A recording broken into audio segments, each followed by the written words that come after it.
Hi friends, நான் தான் உங்கள் பிரியா பேசுகிறேன்.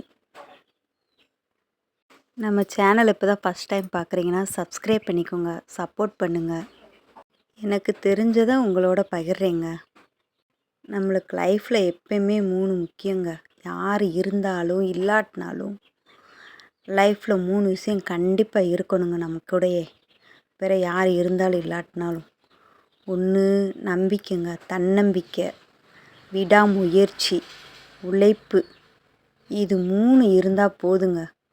நம்ம ஒன்றுமே இல்லாமல் போனாலும் திரும்ப நம்மளால் மீண்டு வர முடியும். நான் டெய்லரிங் 17 வயசில் படித்தேங்க. அந்த டைமில் என் கூட படித்தவங்க எல்லாருமே இப்போ டெய்லரிங் பண்ணலை, என்கிட்டயே தைக்க கொடுக்குறாங்க. நான் ஒரு ஆள் தான் அதை விடாமல் வச்சுருக்கேன். ஆரம்பத்தில் அவ்வளோவா வரலை, வந்ததை தைச்சேன். எனக்கு ஆனால் ப்ளவுஸ் எப்படி இருந்தாலும் எனக்கு எங்கள் அம்மாவுக்கெலாம் நான் தான் தைச்சி போடுவோம், வெளியே தைக்க வந்தாலும் வராட்டினாலும். ஆனால் வேறு சாரி முந்தி அடிக்கிறது, கைலி ஓரம் அடிக்கிறது, இதெல்லாம் வாங்கி தைச்சிக்கிட்டு தான் இருந்தேன். ஆரம்பத்தில் ப்ளவுஸ் யார்கிட்டையும் கேட்டெல்லாம் வாங்க மாட்டேன். கொஞ்சம் பயம் எனக்குமே இருந்துச்சு தான். ஆரம்பத்தில் பயந்துக்கிட்டே தான் அவங்ககிட்ட வாங்கி தைப்பேன். ரொம்ப கவனமாக பார்த்தேன் தைப்பேன். சரியாக இருக்குன்னா கொண்டு வருவாங்க.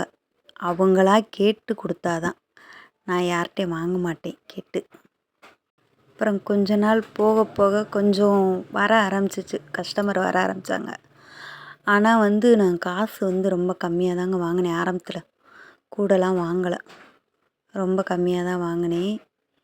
வாங்கி ஸ்டிச் பண்ணிகிட்டே இருந்தேன். அப்படியே கஸ்டமர் வர வர ஒருத்தர் சொல்லி வர வர அப்புறம் இப்போ ஓரளவுக்கு நார்மலாக வாங்குகிறேன்.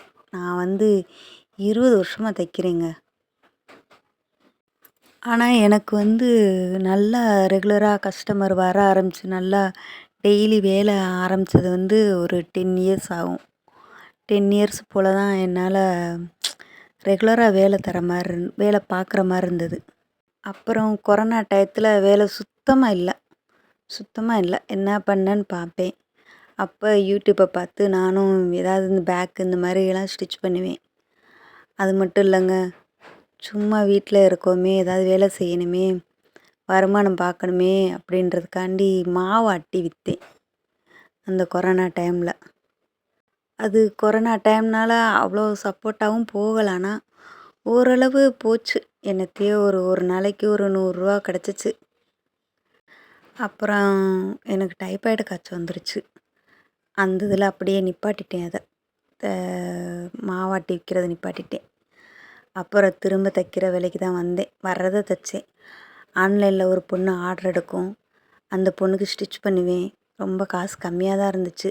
பரவாயில்ல, கொரோனா டயத்தில் வேலை வேணுமேன்றதுக்காண்டி அதை பார்த்தேன். நான் நிறையா வேலை கொடுத்துச்சு. ஆனால் அந்த பொண்ணு மாதத்துக்கு எப்படியும் வாரத்துக்கு ஒரு 1000 ரூபாய்க்கு கொடுத்துச்சுன்னு பாருங்கள்.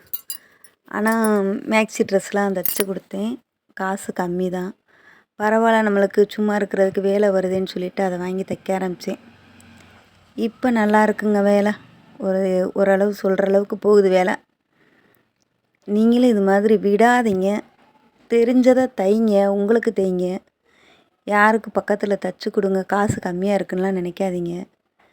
இப்படியே தைச்சிட்டே வந்தீங்கன்னா உங்களுக்கு கண்டிப்பாக அது ஒரு நாளைக்கு சக்ஸஸ் ஆகும். எனக்கு ஆகிருக்கு, அதை வச்சு சொல்கிறேன்.